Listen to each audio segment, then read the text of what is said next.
Oh, Rudy Gobert. Got fouled. Joe Ingles on fire early, Shaq. Yes, shrimp on the Bobby, mate. Better quit going under that pick. Yeah, you got to fight over the top. You got to fight over the top. 17 points in the first half. Oh. Ingles, Donovan, Step back. Mitchell. Just black and Kataya. The newest member of the Jazz is Jordan Clarkson via The triple Cleveland. green, Kenny. That's a tough one. Yeah, that was One thing he can nice. do is He had flat out. 9 points. He can flat out score. Dame Lillard, he can step back too. You know what would have been another good pickup for them? Jamal Crawford. Scoring off the bench. Mitchell, I tell you that a couple of weeks ago. Jamal should be in the NBA. Some of these bombs we got out here. 62 to 48 at that point. It was 62 to 52 at the half, and we go to the third when Utah appears to put this game away. Nice. Ingles for 3. Hey, when them two get going, Ingles and Donovan, hard to beat. Oh, my good Tough step. shot. That's a tough shot right there. Ooh. So they're doing that damage from the outside, and then Rudy Gobert. Oh, Boudier. little Smitty. Okay. Okay, little U-ring baby jump hook. Boudier lost some weight. Looks in great shape. 86-63. Boudier. 23-point lead, and then Mitchell caps his 16-point quarter, 92 to 71. They're up 20 going to the fourth. And then Portland puts together a 26 to 7 run. Cash out. Melo from the corner. C.J. McCollum, who had 2 points in the first half, finished with 25. And McCollum, one more time, this caps the 26 to 7 run. They're down by 1, haven't led all night long. Yeah, but you never thought they were going to win this game. I thought they might. Kenny, You know, They came back. They put it the No, they came back. But I'm saying. hey, Kenny, question. Is McCollum a better primary player than a secondary player? I First, think look at this play before we get into Good the hustle. discussion. The hustle. save by Gobert. That's just a hell of a play by Gobert and a hell of a shot by Bogdanovich. They had to take a look and see if he was still in bounds. They say he was, and then Bogdanovich knocked down the triple. I just think it wasn't clear that he wasn't. Damian Lillard Tough shot. for 3. That's a tough shot right there. What's the Utah answer going to be? I would say it's Donovan Mitchell. And it Why should would you be. leave him though? Yeah. And it I mean, should be. Bogdanovich, you know. You can't leave Mitchell, though. Yeah, you can't leave Mitchell for Bogdanovich. Still a one-possession game, and This was just a bad shot, right? First of all, I have no idea why they didn't go for a quick 2. They had 40 seconds to go. They could have went for a quick 2. Give me this right here. Give me that. That shot out of here. Yeah, Portland's got to understand, when you're down 3, they had 40 seconds to go, I think, when this possession started. Go for the quick 2. 121-115 is your final. Blazers now 1-10 against teams with winning records as they fall 121-115. Donovan Mitchell at 35, his 9th 30-point game. Joe Ingles with 26. And in that 121-115 win, and Joe Ingles joining us Mate, live. how you do, mate? How do you do, mate? Here we go again. The shrimp on the Bobby, mate. You had a great game, mate. Appreciate it. Cowboy said you've been looking good. Looks like you've been doing your correctives. Yes, I have. We always enjoy, Joe, when you join us, not just simply for the comedic factor with Shaq involved, but describe, with your team 19-12 now, tell me how that matches up with where you thought you could be at this point of the season. I guess it's hard going in. I think a lot of people predict things and talk about where people are going to be at some point in the year. I think for us, knowing we had a pretty big roster change, it was going to take a bit of time, and I think we're starting to figure it out. We're figuring out each other and just playing with new guys. We had the same roster here for quite a while, so having 10 odd new guys took a bit of time, but I think we're heading in the right direction. And obviously our record kind of shows that, but I think we've got a lot we can improve on too. Yeah, you know, you guys are improved, Joe. And the one thing now, though, with Mike Conley being hurt and him coming back, you're going to have another addition coming back. What does he do differently, or is the game at the pace of the game differently when he's there? It's something that you guys are going to have to adjust to as well. Yeah, obviously he's an unbelievable leader out there. He's almost like another kind of Quentin Snyder out there. Obviously proven for 12, 13 years with Memphis. So I don't think we'll have a problem kind of in getting him kind of back in the flow with our team. Obviously, he's watched a lot recently, so he'll keep figuring out ways that he can come right back in and help us. And obviously, he was a huge acquisition in the summer, and we're excited to have him whenever he's ready to come back. You know, Reggie said at the end of the game, he said Donovan played like a superstar. Do you guys urge him to play like that every night? Because I would love to actually hear his name more. You know, seems to be up and down. You know, he's a very nice kid.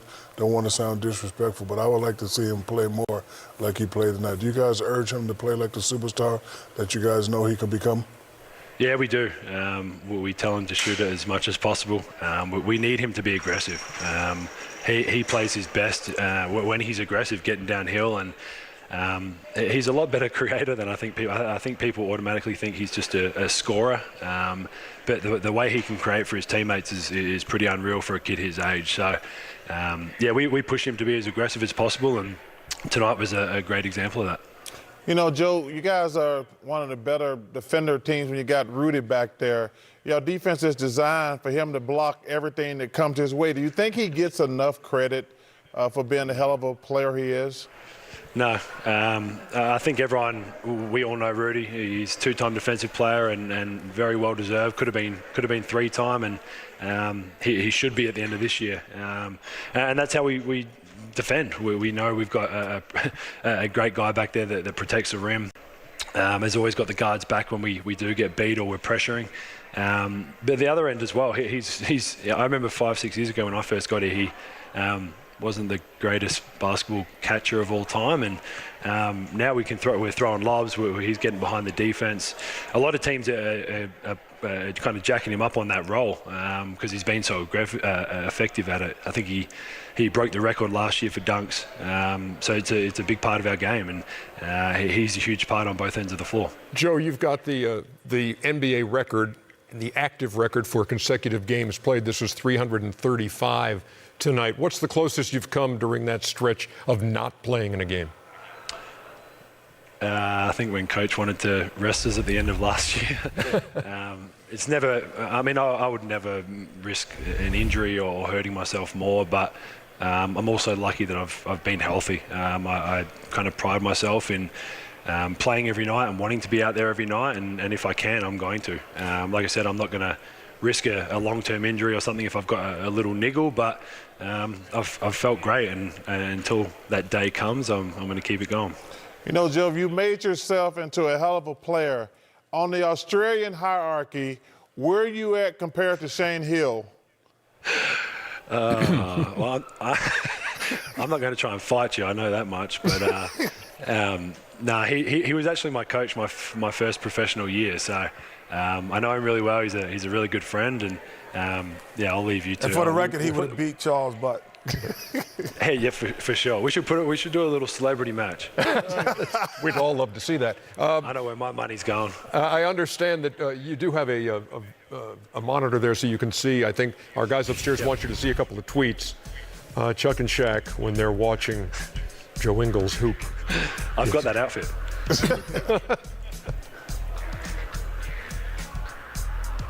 And this is the correct way you run away when Shaq is about to start using his Australian accent. That might have been why we started so well. We were actually watching that pregame, and Hey, I'm trying to teach Zion how to walk and run. what did you say? 1 foot in front of the other, right? That's it. That's how you walk, and that's how you run. I could have taught Zion that 3 months ago. He wouldn't have been hurt. Hey, pay me, and I'll go teach him how to walk and run too. Joe Ingles, thanks a bunch for joining All right, us, Mike. man. Thank you I know much. you like my accent, Mike. Nice going on the 6-point win tonight. Sorry, Appreciate it. Cowboy, what up? So, Utah a winner over Portland. What do you point at him for? Oh, because he never stops. Yep. He just continues.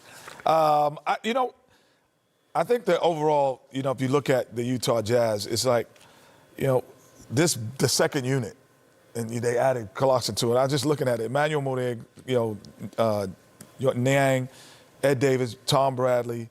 There isn't any scoring in that second unit at all. That's why they went and got Like, George Clarkson. And I mean, at all. Well, because I think what happens, what they're going to be, it's going to be Mike Conley, Ingles, Donovan, Bogdanovich. Those are going to be Gobert. and Gobert. That's going, and then they needed some scoring, plain and simple. Yeah. But like I said to Joe, I need Donovan to start playing like a superstar every night. Because you could come in, think about this, your first day here and get 12 shots. Yeah, so you just walk off the bus. Donovan plays like this up and down. I would like to see him start playing like this all the time. We know he has the capability to become an elite player, but he needs to play like this every night if they want to go at least in the second round. Jazz winners by 6, 121-115. Now to game one of our doubleheader, which was the San Antonio Spurs and the Dallas Mavericks, and the return of cool hand Luka. Hey, one of the great movies of all time, I might add, Ernie. Yeah, you got that. I love that movie. Seth Curry with a little sleight of hand. Oh, get him. And he sees Doncic cutting to the hoop. Ooh, cutting ain't smiling. Check out the cheese by Doncic. Check out the cheese by Doncic. I love the look on Doncic's face when he's dunking this I ball. just said check out the cheese on Doncic. Why don't you pay attention? Doncic. You act like I'm Pump fake. You act like I'm gonna listen to you. Nothing but net. I'm glad to have this kid back. He's been a got breath him. of fresh. good What a pass. pass. Good shot. And check out the cheese on Doncic. Oh, Kenny, you already said it. Kristaps Porzingis at the halftime buzz. Too many threes for you for Porzingis? Yes, a little 2 minutes. 7 and 3. Yeah. I say he should be 7 inside, 3 out. I like that. Nice dunk. Because I don't think he uses his length. Yeah. When a big guy, when a big guy shoots Dorian threes, Kenny, he Finney-Smith. takes his size out The the old Florida game. Gator. Oh, I love that move right there. Oh, SEC, that's why he jumped like that. Tim Hardaway Jr. Right in front of his daddy. They're up by Right in front 13. of his daddy. And mama. But an 8-0 finish to the third quarter as Rudy Gay punctuates that. Still got a game going. 85-79. Porzingis for Cash out.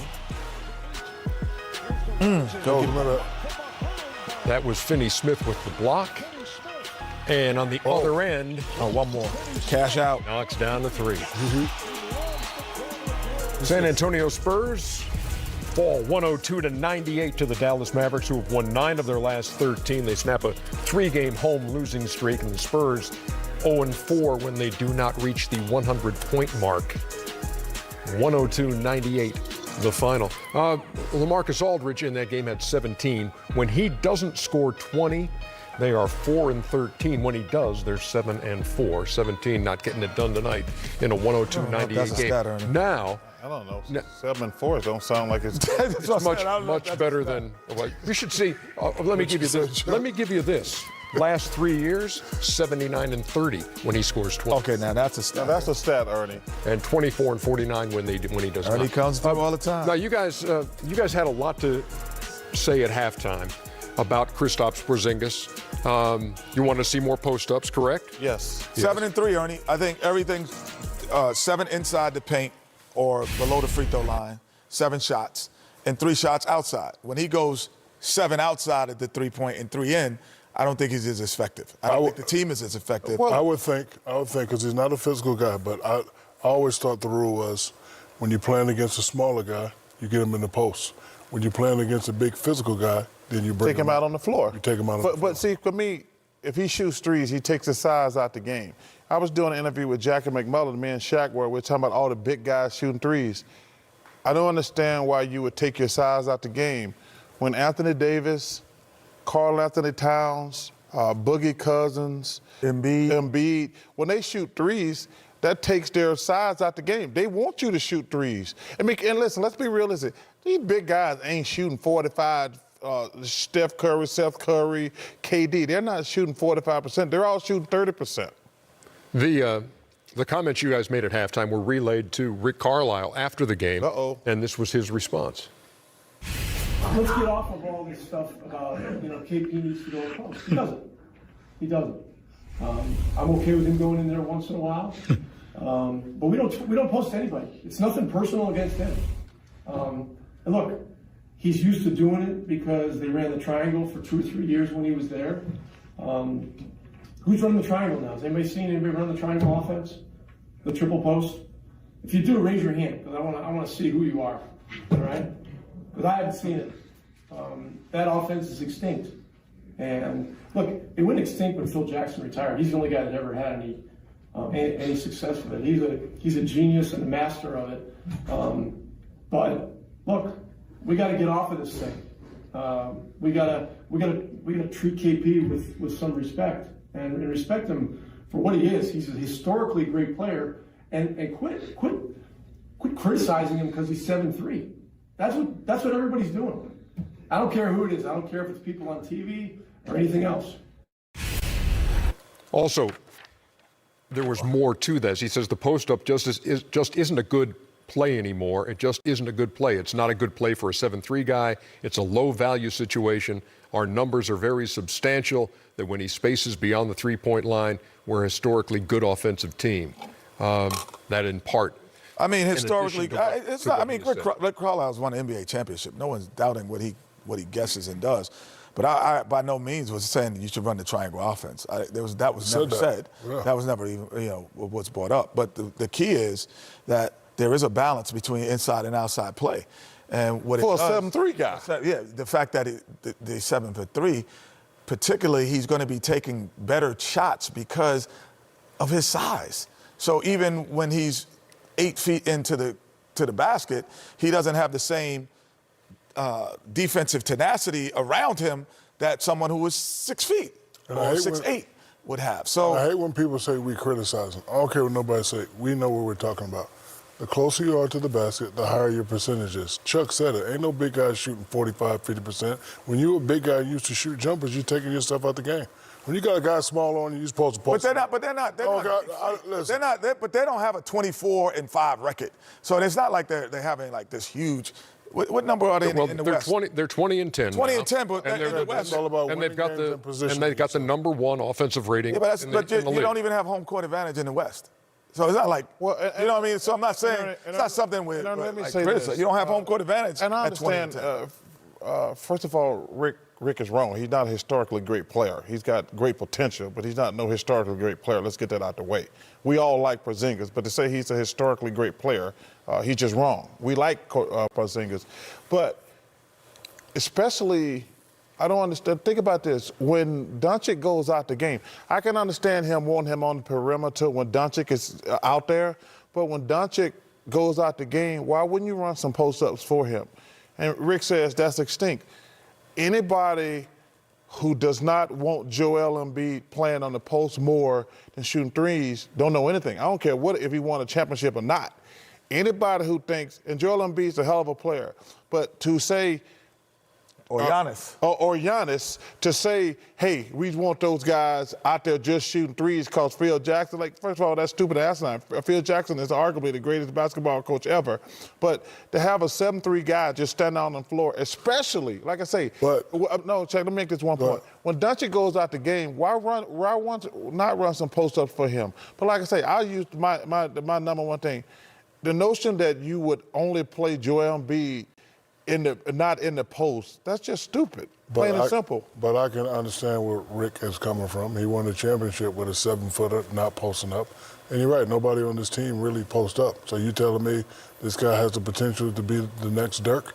You know, what I'm telling you is this, that your talent also dictates that he has another skill set that's valuable. And yes, if you put him in the post, we've seen him be